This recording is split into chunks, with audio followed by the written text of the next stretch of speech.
తుమ్మలపెంట గ్రామానికి వచ్చాను. నా మనసుకు దగ్గరగా ఉండే మత్స్యకారుల్ని కలవడానికి వచ్చాను.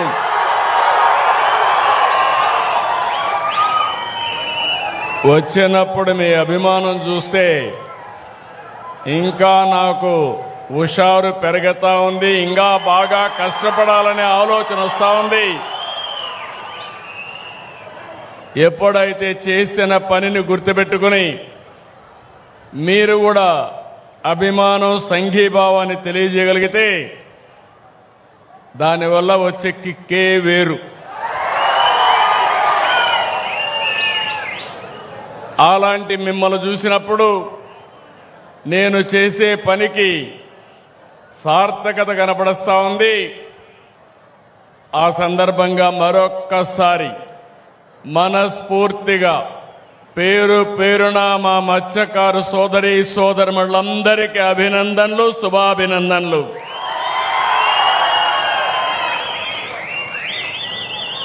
ఇప్పుడే స్థానిక శాసనసభ్యులు కృష్ణారెడ్డి గారు, నేను ఇంతవరకు చూడలేదు, చాలా హుషారుగా బాగా మాట్లాడుతున్నాడు.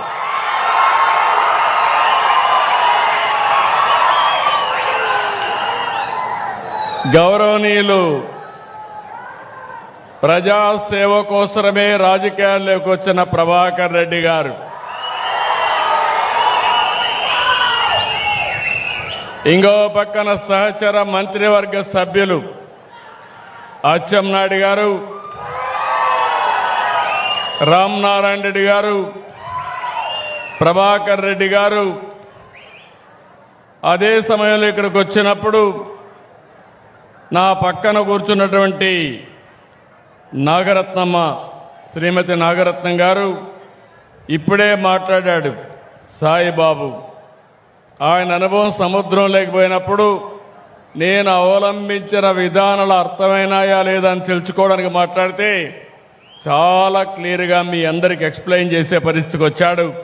అలాంటి సాయిబాబు మరొకసారి మీ అందరికీ అభినందన తెలియజేస్తూ, మన రాష్ట్రంలో అనేక వృత్తులున్నాయి, కానీ ఎంతో కష్టమైన పని సముద్రంలో చేపల వేట.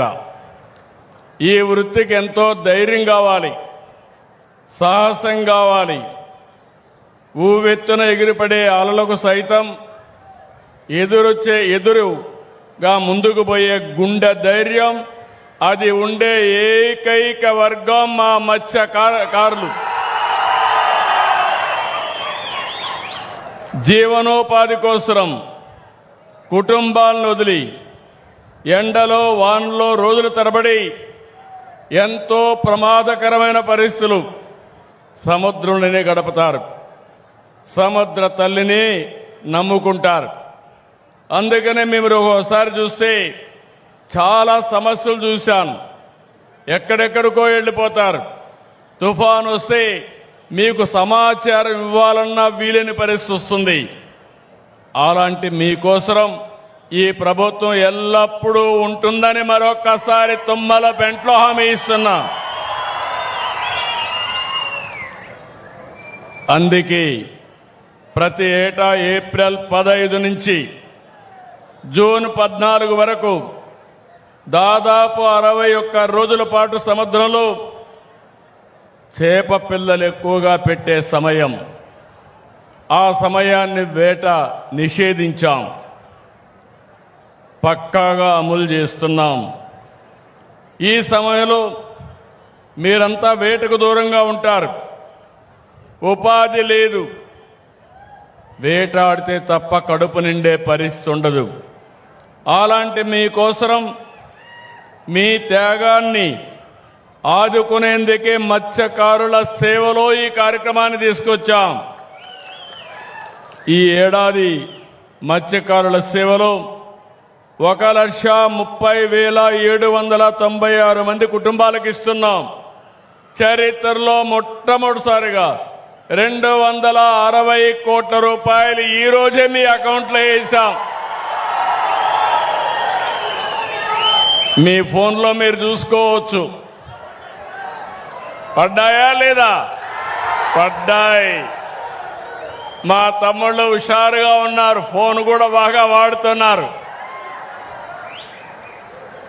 ఎన్నికల్లో హామీ ఇచ్చాను, 10,000 20,000 పెంచుతా అన్నాను.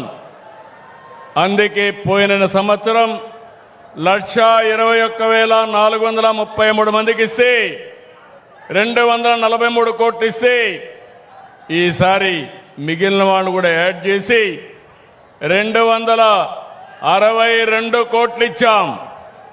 నేను ఒక్క విషయం అడుగుతున్నా మిమ్మల్ని అందరినీ, మీరు చిన్నప్పటి నుంచి మీ పెద్దవాళ్ళు కూడా సముద్రంలోకి ఏటకపోయేవాళ్ళు, అవునా కాదా అని అడుగుతున్నా. ఎప్పుడైనా మీకు సహాయం చేయాలని ఏ ప్రభుత్వమైనా ఆలోచించిందా అని మిమ్మల్ని అడుగుతున్నా.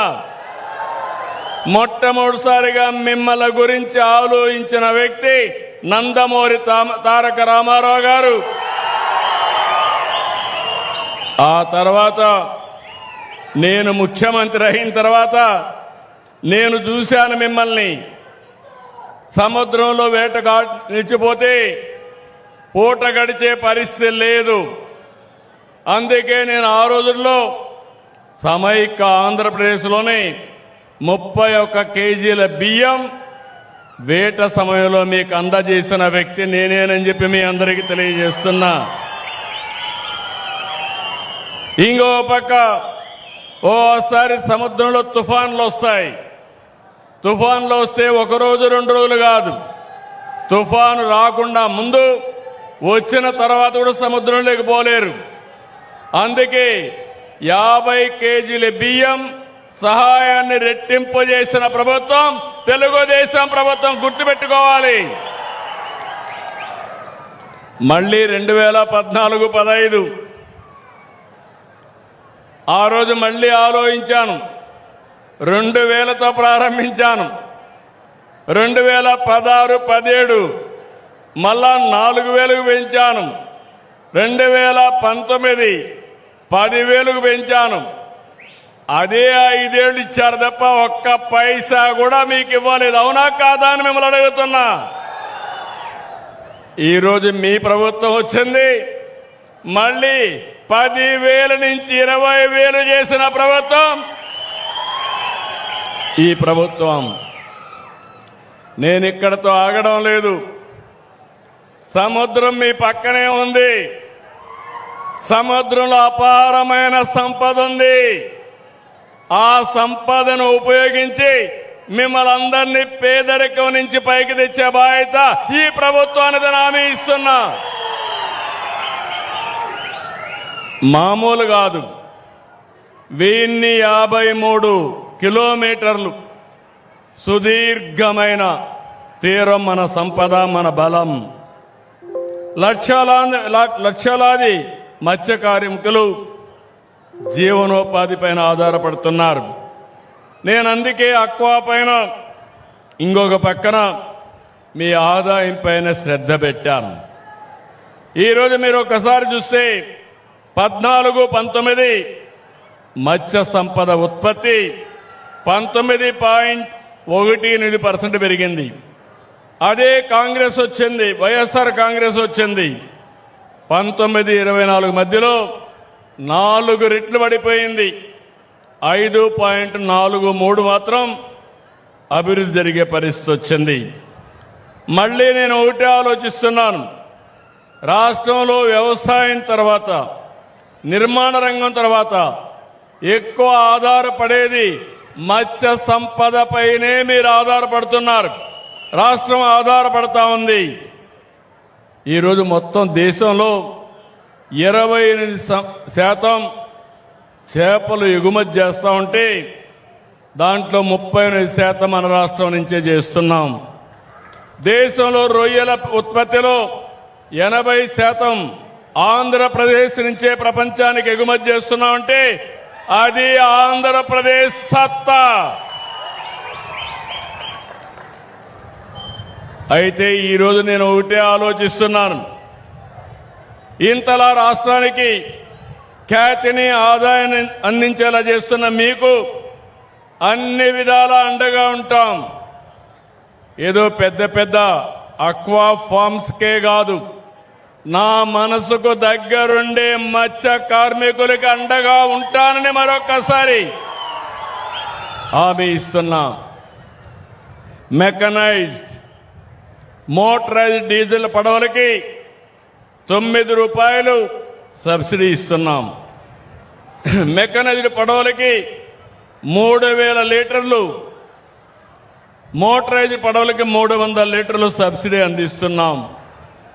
26, 27, 27లో 21,935 లీటర్లు మీకు అందించాం. దీనివల్ల మీరు చూస్తే 50 కోట్ల రూపాయలు సబ్సిడీ కూడా ఇచ్చాం. ఇంకొక పక్క 3,256 కోట్ల రూపాయలు ఖర్చు పెట్టి 9 షిప్పింగ్ హార్బర్లు, ఇంకో పక్క 8 ల్యాండింగ్ సెంటర్లు ఏర్పాటు చేస్తున్నాం. దీనికోసం మీ రక్షణ కోసం మీరు ఒక్కసారి ఆలోచిస్తే 4,550 ట్రాన్స్పౌండర్స్తో భద్రత కమ్యూనికేషన్ ఏర్పాటు చేస్తున్నాం.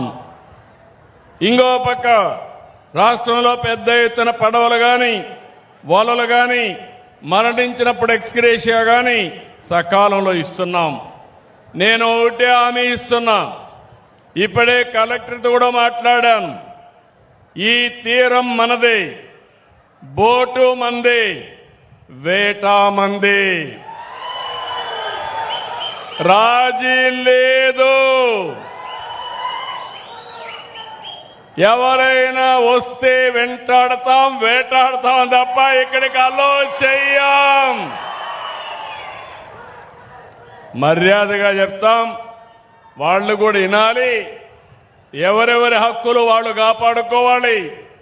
వాళ్ళ కోసం మన జీవనోపాధి కోల్పోవడం కరెక్ట్ కాదని మరొక్కసారి హామీ ఇస్తున్నా. అందుకే మన తీరంపై మనకే పూర్తి హక్కులు. పొరుగు రాష్ట్రాల వాళ్ళు రావడానికి వీలు లేదు. పూర్తి నిఘా పెడతాం. ఎవరో బార్డర్ దాటి వచ్చినా వెనక్కి పంపిస్తాం. ఇప్పుడే చెప్పా, శాటిలైట్ తిరుగుతా ఉంటుంది. బోట్ ఎంటర్ అవుతానే కలెక్టర్కి మెసేజ్ వస్తుంది. అక్కడి నుంచి ఎవరిని అలో చేసే పరిస్థితి ఉండదని మరొక్కసారి మీ అందరికీ హామీ ఇస్తున్నా. మొన్నటి వరకు పెట్రోలింగ్ బోట్లు అడిగారు. ఇప్పుడు అంటున్నారు ఇది కాదు, ఒక 200 మెకనైజ్డ్ బోట్లు ఇస్తే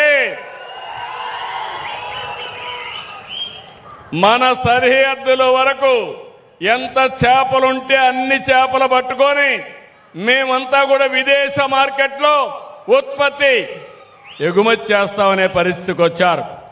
తప్పకుండా 200 మెకనైజ్డ్ బోట్లు శాంక్షన్ చేయడానికి నేను సిద్ధంగా ఉన్నా.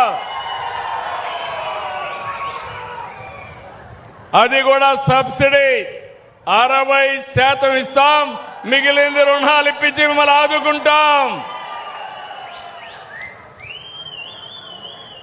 అందుకే మళ్ళీ చెప్తున్నా, తీరం మనదే, బోటు మనదే, వేట మనదే. ఇది సిబిఎన్ మాట.